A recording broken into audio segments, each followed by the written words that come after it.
오늘 하나님의 은혜와 사랑과 평강, 그리스도의 향기가 든든한 교회와 이 말씀을 듣는 모든 분들에게 함께하기를 간절히 축복합니다. 골로새서 2장 6절로 7절을 통해서 바른 신앙생활 합시다 하는 제목으로 함께 은혜를 나누고자 합니다.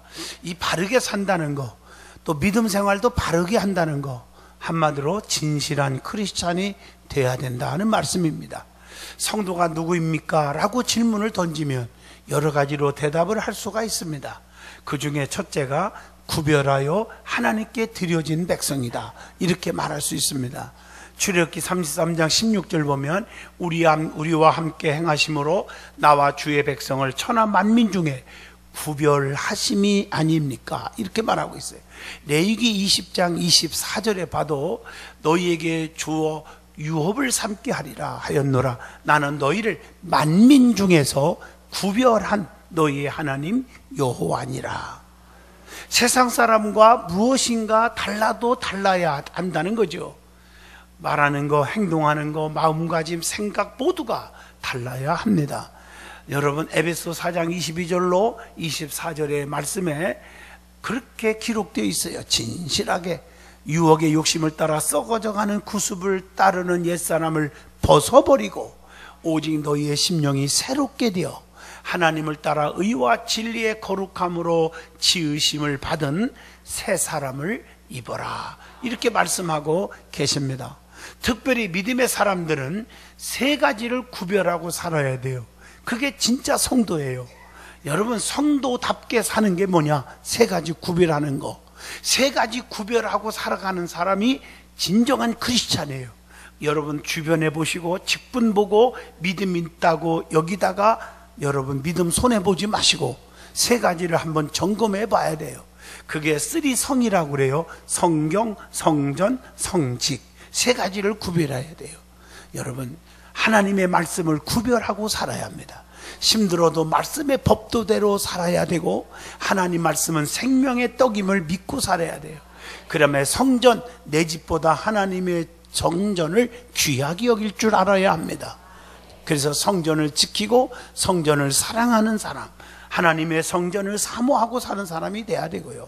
그 다음에 성직을 구별하라. 하나님께로부터 받은 직분, 목사, 장로, 또 안수집사, 권사, 구역장, 지역장, 모든 분들이 왜 찬양대, 교사, 하나님 주신 직분을 구별해야 합니다.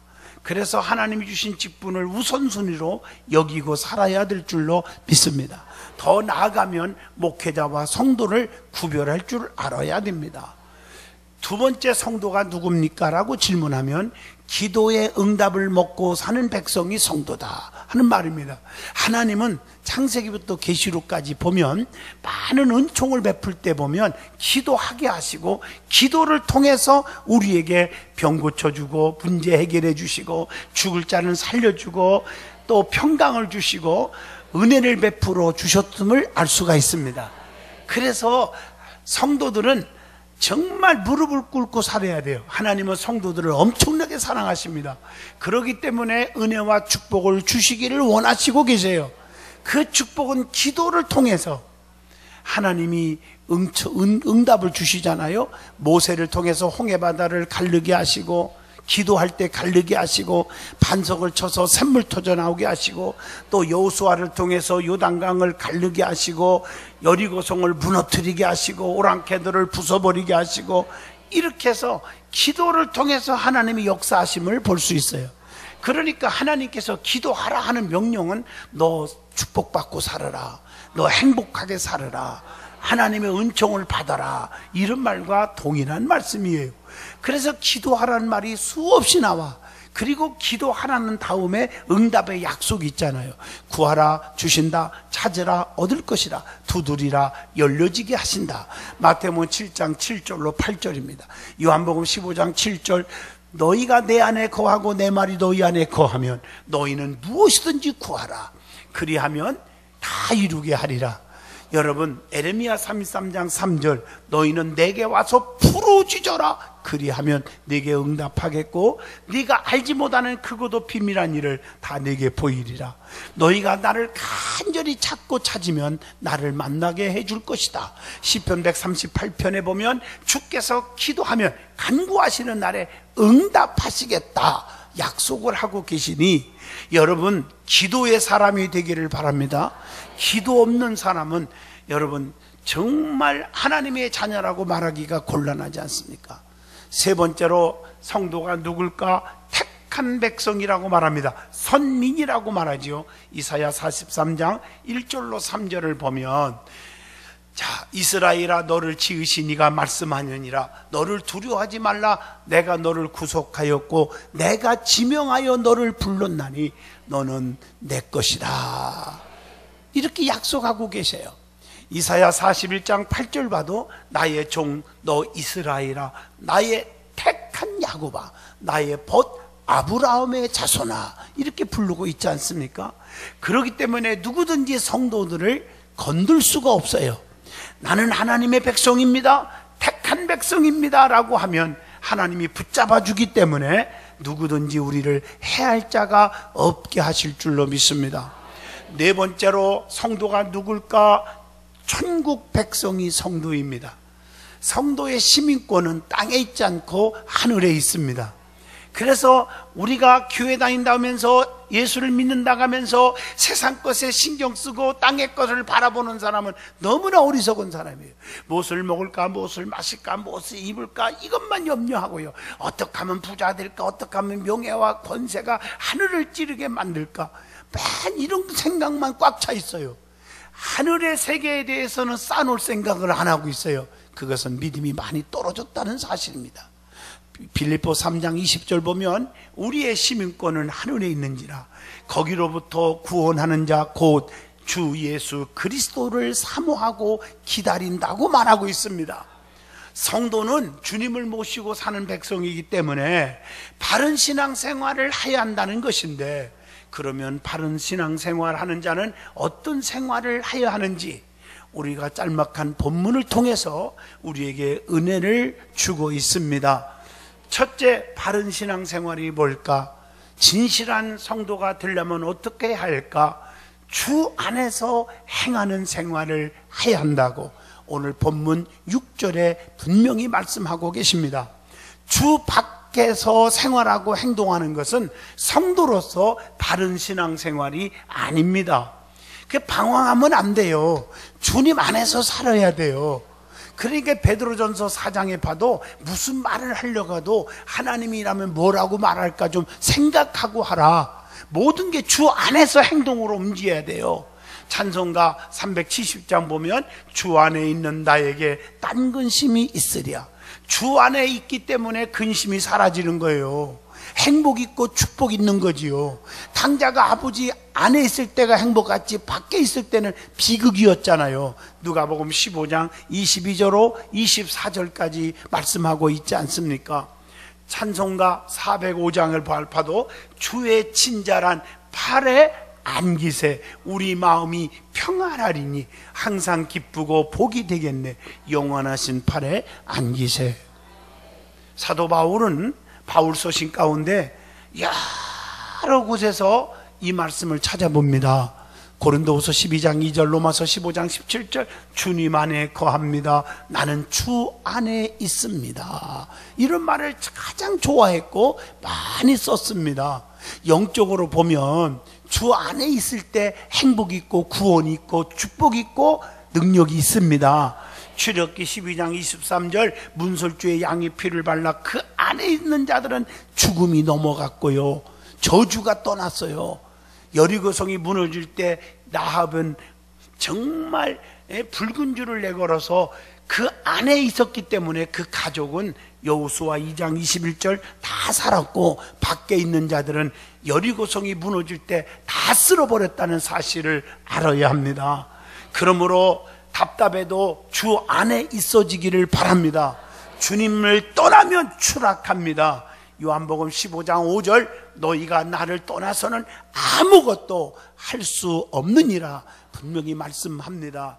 주님께서 예루살렘 입성하실 때도 아무 나귀를 타지 않으시고 쓰지 않고 마태복음 21장 2절 매여 있는 나귀를 풀어서 끌고 오너라. 천방지축처럼 자기 멋대로 고집대로 다니는 나귀가 아니고 답답하지만 주인에게 매여 있던 나귀를 타신 것처럼 주님 안에 있을 때, 성전 안에 있을 때 답답한 것 같아도 말씀 중심, 교회 중심, 사도 중심, 하나님의 믿음 중심으로 살아가면 그것이 주님 앞에 쓰임받는 길이 되는 줄로 믿습니다. 그래서 이 말을 영적으로 말하면 주 예수 그리스도를 주로 고백하여야 한다는 거지요. 초대교회에서 예수 그리스도를 믿고 주로 고백한다는 것은요, 생명을 내건 모험이라고 말할 수 있어요. 왜냐하면 그 당시에 로마가 모든 세계를 정복했어요. 로마 황제를 신격화하여 사람들에게 로마 황제를 주로 고백하도록 강요했어요. 만일 이것을 어길 때는 반역자로 무서운 형벌을 받게 되었는데, 여러분 잘 아는 대로 원형 경기장에서 사자의 밥이 되게 해버렸단 말이에요. 그럼에도 불구하고 초대교회 성도들은 예수 그리스도를 나의 주라고 고백을 하신 줄로 믿습니다. 나의 삶의 운전대를 우리 주님이 책임져 주고 운전대를 주님께 맡길 테니까 주님이 운전해 달라고. 주님 없이는 살 수가 없습니다. 주님 떠나서는 나는 망합니다. 이 고백이 여러분의 고백이 되기를 바랍니다. 그래서 예수 그리스도는 계시록 17장 14절 만주의 주라고 그랬고, 사도행전 10장 36절 보면 예수 그리스도는 만유의 주라고 말하고, 요한복음 1장 3절 예수 그리스도는 만물의 창조자라고 말씀하고 계신 줄로 믿습니다. 만물의 주가 되셔요. 예수 그리스도는 또한 고린도후서 5장 10절 심판주, 심판자가 되시는 줄로 믿습니다. 그리고 주 안에서 행하라 하는 말, 모든 일을 주님 안에서 행하는 삶이 되어야 한다는 것입니다. 주 안에서 행할 바를 많이 힘써야 한다고 하는 데살로니가전서 4장 1절의 말씀을 기억하셔야 합니다. 우리 주님께 합당히 행하여 하나님을 아는 일에 무럭무럭 자라야 열매를 맺을 수 있어요. 골로새서 1장 10절의 말씀이죠. 주님 안에 거하여야 많은 열매를 맺는다는 건 요한복음 15장 4절로 5절에도 나오잖아요. 너희가 나를 떠나서는 아무것도 할 수 없다. 나는 참 포도나무다. 너희는 가지요. 가지가 포도나무에 붙어 있어야 열매를 맺지 않느냐, 그 말이에요. 그리고 두 번째로 올바른 신앙생활이 뭘까? 주 안에서 뿌리를 박아야 합니다. 본문 7절 그 안에 뿌리를 박으며 세움을 받아 교훈을 받은 대로 믿음에 굳게 서서 감사함을 넘치게 하라. 나무가 뿌리를 깊이 박아야 필요한 영양과 수분을 흡수하여 잘 자라듯이 성도는 신앙의 뿌리를 옳게 바르게 깊이 내려야 환난과 시험을 다 이기고 일어날 수가 있는 능력이 있게 되는 줄로 믿습니다. 그러므로 성도는 주 안에서 뿌리를 깊이 박아야 됩니다. 주 안에서 뿌리를 박아서 세움을 입어야 한다는 것이죠. 자, 그러면 구체적으로 그게 무엇일까? 에베소 3장 17절 믿음의 터 위에 세움을 박아야 된다. 여러분, 믿음은 기본이에요. 기초예요. 여러분, 모래 위에 세운 집은 그냥 무너져요. 반석 위에 세운 집은 무너지지 않습니다. 여러분, 믿음이 약하니까 조금만 사람의 소리에 들려도 시험 들고, 사람의 말이 하나님의 말씀과 주의 종의 교훈보다 귀하게 여기는 자들이 엄청나게 많지 않습니까? 그러다가 땅을 치고 통곡하지 않습니까? 여러분 잘 들으세요. 믿음 위에 세워야 됩니다. 그리고 사도와 선지자들의 터 위에 세움을 받아야 한다고 에베소서 2장 20절에 말합니다. 사도들을 무시하거나 경히 여기면 절대로 믿음이 안 자랍니다. 그리고 에베소 2장 22절 성령 안에서 세움을 받아야 합니다. 성령님이 도우심이 없이는 아무것도 안 됩니다. 성령에 충만하시기를 바랍니다. 그리고 하나님의 동력자로 세움을 받아야 합니다. 고린도전서 3장 9절에요. 우리는 하나님의 일꾼입니다. 그러므로 하나님의 일에 무관심의 죄를 짓지 않기를 축복합니다. 주의 일 뭐든지 합시다 그럴 때 우리가 참여하고 조금씩이라도 협력하는 그 자세가 올바른 신앙입니다. 무관심하면 하나님도 무관심해 버릴 겁니다. 그리하면, 이게 성경의 66권의 제목이라겠죠. 너 이렇게 살아라, 그리하면 이렇게 줄게. 이게 성경의 말씀이에요. 예수 믿으라, 그리하면. 부모 공경하라, 그리하면. 구하라, 그리하면. 다 조건이 있는 거예요. 내가 무관심하면 아버지도 그리하면 너희에게 무관심하리라, 이렇게 되는 거 아니겠습니까? 성도는 어디에 뿌리를 박아야 합니까? 아주 중요한 얘기. 오직 예수 그리스도의 뿌리를 박아야 한다. 예수님께. 믿음의 근본은 오직 예수 그리스도십니다. 그래서 요한복음 14장 6절 내가 길이요 진리요 생명이니 그렇게 말했잖아요. 예수님은 요한복음 1장 18절 독생하신 하나님이시다. 그리고 로마서 4장 25절 예수님은 죄인들의 구속주가 되십니다. 히브리서 5장 9절 예수님은 영원한 구원과 축복의 근원이 되십니다. 그래서 히브리서 12장 2절 믿음의 주요 또 온전케 하신 이인 예수를 바라보자라고 말씀하고 계십니다. 온전케 하시는 분이기 때문입니다. 그러므로 예수 그리스도만이 뿌리를 내릴 유일한 터전임을 고린도전서 3장 11절에 말씀하고 계십니다. 그 다음에 어디에 뿌리를 박아야 하냐? 두 번째, 말씀에 뿌리를 박아야 합니다. 예수님은 말씀이 육신이 되어 이 땅에 오신 독생자라고 요한복음 1장 14절에 말씀합니다. 왜 말씀에 뿌리를 내려야 합니까? 요한복음 1장 1절 말씀이 하나님이시기 때문입니다. 태초에 말씀이 계시니라. 하나님의 말씀이에요. 말씀은 하나님의 능력이기 때문에 고린도전서 1장 18절입니다. 그리고 말씀은 시편 119편 105절에 주의 말씀은 내 발의 등이요 내 길의 빛이니이다. 말씀은 빛과 등이기 때문입니다. 그리고 말씀은 축복의 언약이기 때문이에요. 사무엘하 23장 5절의 말씀입니다. 그리고 말씀은 생명의 양식이기 때문이에요. 누가복음 5장 4절로 5절의 말씀을 맡기시고 시몬에게 이르시되 깊은 데로 가서 그물을 내려 고기를 잡으라. 내가 말씀에 의지하여 깊은 곳에 그물을 내립니다.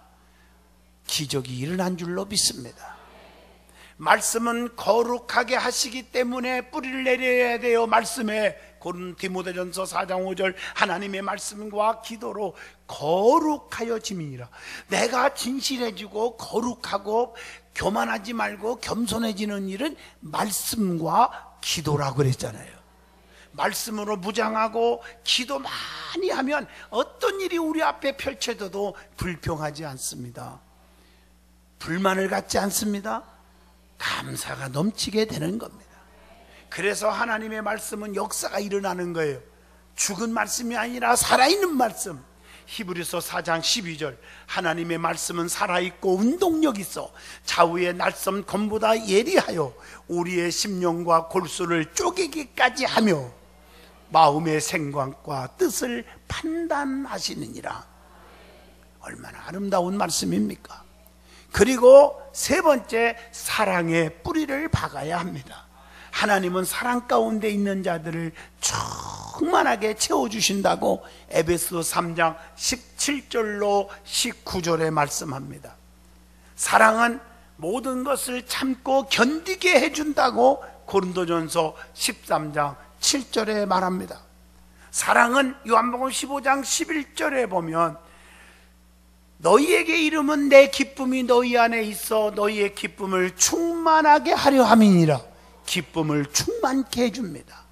여러분, 사랑이 떠나면 기쁨이 없어집니다. 여러분, 가정에서 부부지간에 부자지간에 형제지간에 성도끼리도 여러분 사랑이 깨질 때 기쁨이 깨집니다. 사랑이 넘치는 곳에는 기쁨이 넘쳐요. 사랑이 뭘까요? 베드로전서 4장 8절 눈물의 씨앗이라고 안 돼 있어요. 무엇보다도 뜨겁게 서로 사랑할지니 사랑은 허다한 죄를 덮느니라. 능력의 뿌리를 박아야 돼요. 네 번째, 능력의 뿌리를. 하나님 나라는 말에 있지 아니하고 능력에 있느니라. 고린도전서 4장 20절이에요. 말로 그냥 큰 소리 치는 사람 있죠? 교회 안에서요, 자기 없으면 금방 무너지는 것 같이 말해요. 그런 사람이 있어요. 여러분, 그게 능력이 아니에요. 잘 들으세요. 능력의 뿌리를 박을 때 모든 것이 다 이루어져요. 빌립보 4장 13절 보면 내게 능력 주시는 자 안에서 내가 모든 것을 다 할 수 있느니라. 다섯 번째, 교회관의 뿌리를 내려야 돼요. 하나님은 교회를 통해서 성도들에게 복을 주시거든요. 그래서 마태복음 16장 18절 내가 내 교회를 세우리니 음부의 권세가 이기지 못하게 하리라. 시편 122편 6절 예루살렘을 위하여 평안을 구하라. 예루살렘을 사랑하는 자는 형통하리로다. 나 때문에 교회가 평안이 깨지고 장로님들이 근심이 생기고 목사가 근심이 생기고 그러면 그건 아무 축복이 없어요. 바울이 고린도 교회에게 권면한 말씀이 뭔지 아세요? 고린도전서 1장 10절 같은 말을 하라. 여기서 이 말하고 저기서 저 말하고 딴 말하고 분열을 조장하지 말고 같은 말을 하여야 평화가 이루어진다. 고린도전서 3장 3절입니다. 그리고 같은 마음을 가져야 한다. 나누고자 하는 마음이 아니라 하나 되는 마음을 가져야 한다. 쪼개지지 말고. 요한복음 17장 22절입니다. 그러려면 내가 양보해야 되잖아요. 그리고 같은 뜻을 가져라. 로마서 12장 2절 하나님의 뜻과 우리의 뜻이 일치하여야 돼요. 자기의 뜻 가지고 하나님의 뜻이라고 막 주장하면 하나님 섭섭하다는 것입니다. 우리 예수님도 너무너무 힘든 십자가의 고난이 흩어지지만 아버지 내 원대로 되지 마옵시고 아버지 원대로 되기를 원합니다. 하나님의 뜻을 이루기 위해서 우리는 힘씁시다. 요한복음 17장의 말씀처럼 말입니다. 성도는 예수님을 끝까지 놔서는 안 돼요. 붙잡아야 돼요. 마태복음 24장 13절 끝까지 견디는 자는 구원을 얻으리라. 그러기 위해서 교회 생활에 최선을 다하시기를 축복합니다. 신앙생활을 끝까지 하려면 견디고 인내해야 한다는 거 마태복음 10장 22절의 말씀입니다. 끝까지 지키면 어떻게 되느냐? 계시록 2장 26절 이기는 자와 끝까지 내 일을 지키는 그에게 만국을 다스리는 권세를 주신다고 했습니다. 엄지가 되게 해준대요. 끝까지 제단불을 잡고 교회 안에서 견디시기를 축복합니다. 그 다음에 여섯 번째, 목자관의 뿌리를 박아야 합니다. 인간은 국가관, 가정관, 사회관 흔들리면 안 되잖아요. 일편단심이라는 말을 새기고 살아야 되지요. 마찬가지로 교회 안의 성도들은 목자관에 뿌리를 내려야 돼요.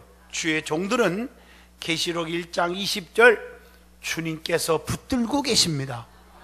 그래서 목회자에게 주시는 특권 세 가지가 있죠. 신명기 21장 5절 제사장은 내가 택했고 하나님이 뽑은 자들이고 세 가지 특권을 주셨는데 여호와의 이름으로 축복하게 하시고 소송과 모든 투쟁이 그들의 말대로 판결케 하시고 그들에게 인도할 자다.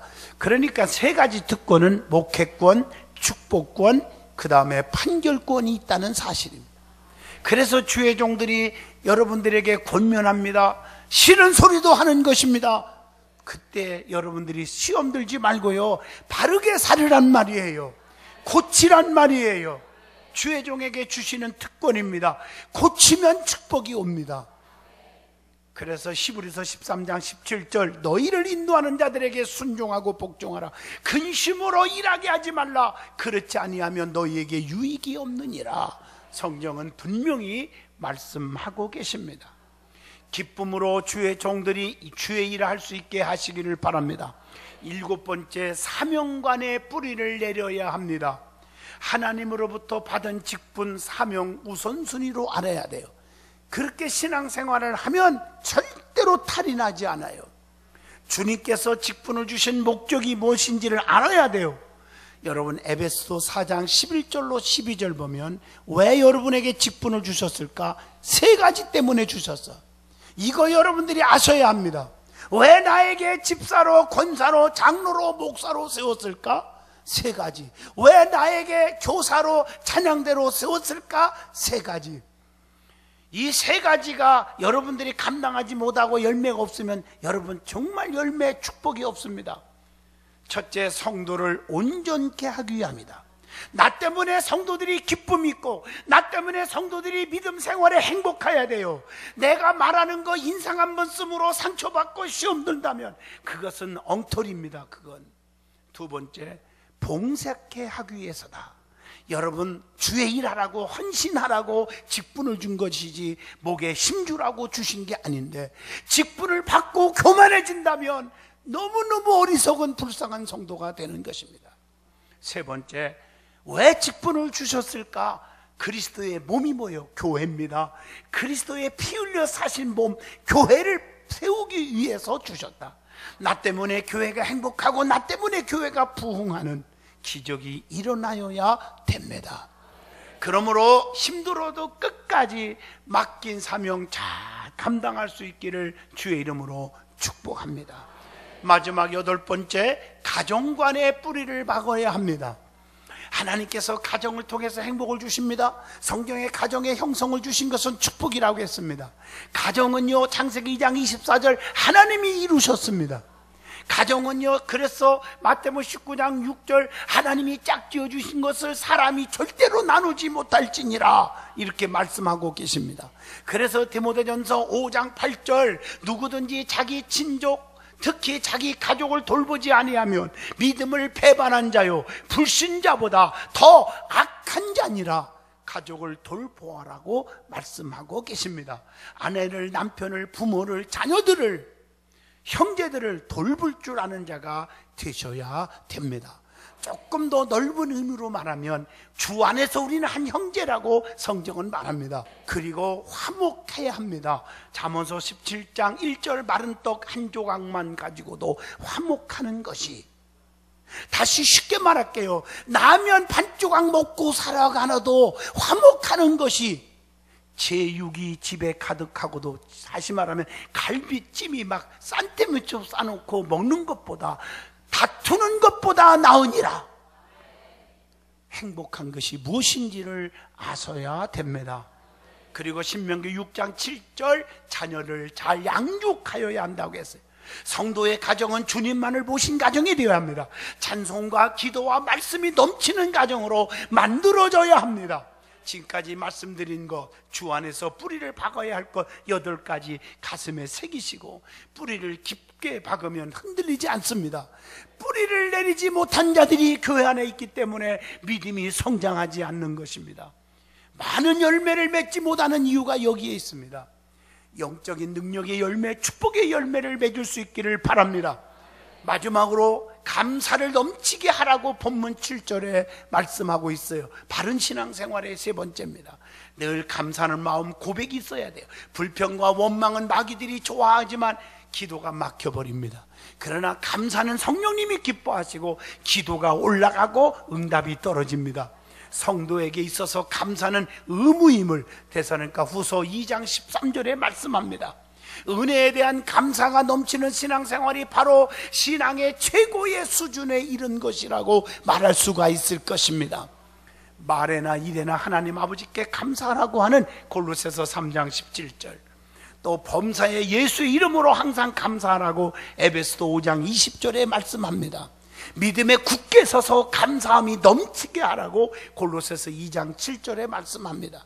어리석은 말이나 희롱의 말을 하지 말고 감사하는 말만 하라고 에베소서 5장 4절에 말씀했는데, 그리고 데살로니가전서 5장 18절 범사에 항상 감사하는 것이 하나님의 뜻이라고 말씀하고 있습니다.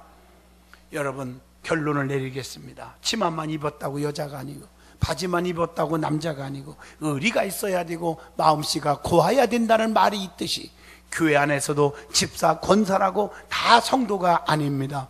여러분, 권사답게 집사답게 신앙생활 하세요. 직분자답게, 맡긴 사명 신앙인답게, 직분자답게 살아가는 성도들이 되시기를 축복합니다.